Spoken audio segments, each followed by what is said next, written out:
Serial Anupama में आज के एपिसोड की शुरुआत करने से पहले दोस्तों, अगर आपने अभी तक हमारी चैनल को सब्सक्राइब नहीं किया तो पहले आप सब्सक्राइब कर लीजिए। जहां पर सीरियल की शुरुआत में दिखाया जाता है कि बापूजी पाकी के सामने हाथ जोड़कर कह रहे होंगे कि मुझे सफाई देनी नहीं है, गलती मेरी ही है। ईशानी अचानक बुरी तरह से खांसने लगी तो मैंने दवाई गलत दे दी, इसलिए प्लीज तू मुझे माफ कर दे। तभी पाकी कहेगी कि मैं आपको कभी नहीं माफ करूंगी, मुझ में लाखों बुराइयां है लेकिन मैं फिर भी अपनी बच्ची से बहुत प्यार करती हूँ। आज आपकी वजह से मेरी बच्ची मर सकती थी। और बापूजी को यहाँ तक सुना देगी और कहेगी कि इस उम्र में आपको नींद नहीं आती है तो बच्चे को तो सोने दीजिए, और आपने मुझे आधी रात को उठाया और आप डिम्पी को भी बोल सकते थे तो ईशानी को दवाई पिला देती। और आप सब लोगों को तो ऐसा ही लगता है कि डिम्पी ईशानी की परवरिश मुझसे भी ज्यादा कर सकती है। अगर ईशानी को डिम्पी आज ये दवाई पिला देती तो आज ये नौबत ही नहीं आती।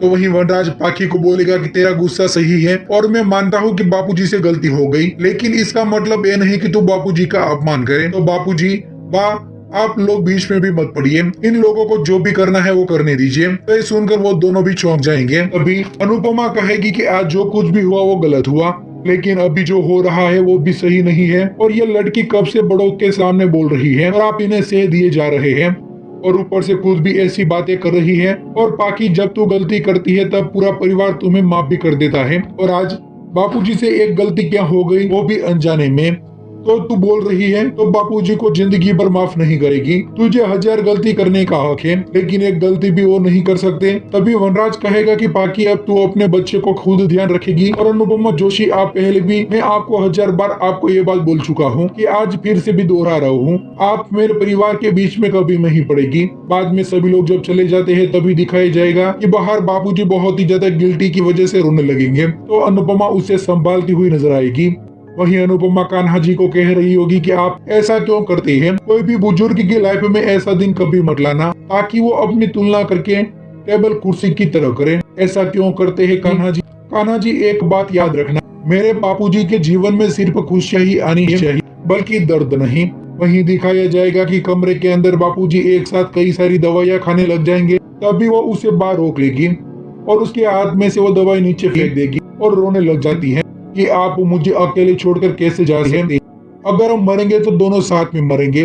वहीं अनुपमा वनराज के पास जाएगी तो वनराज कहेगा कि अभी मुझे तुझसे कोई भी बात नहीं करनी है। तो अनुपमा कहेगी कि मुझे अभी की अभी ही बात करनी है, और कहेगी कि जितनी गलती बापूजी की उससे कई ज्यादा गलती आपकी लाडली की भी, तो सजा सिर्फ बापूजी और बापू ही क्यों, आपने वो नहीं देखा जो मैंने अभी देख रही हूँ। आज जो कुछ भी हुआ उससे बा और बापूजी दोनों टूट गए, वो बहुत ही रो रहे थे।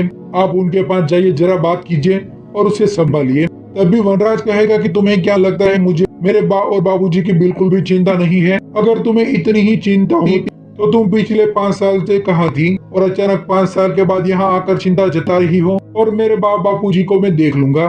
तभी अनुपमा कहेगी कि तुम्हारी लाडली तुम्हारे बाप बापूजी को इतना कुछ बोल रही थी तो आप चुप क्यों रहे, बोले क्यों नहीं, और उसे इतना बोल देना कि आज के बाद बा और बापूजी का अपमान मत करें और इशू को अनदेखा न करें। और आपको तो याद ही है ना कि अधिक ने कोर्ट में केस फाइल किया है इशू की कस्टडी के लिए।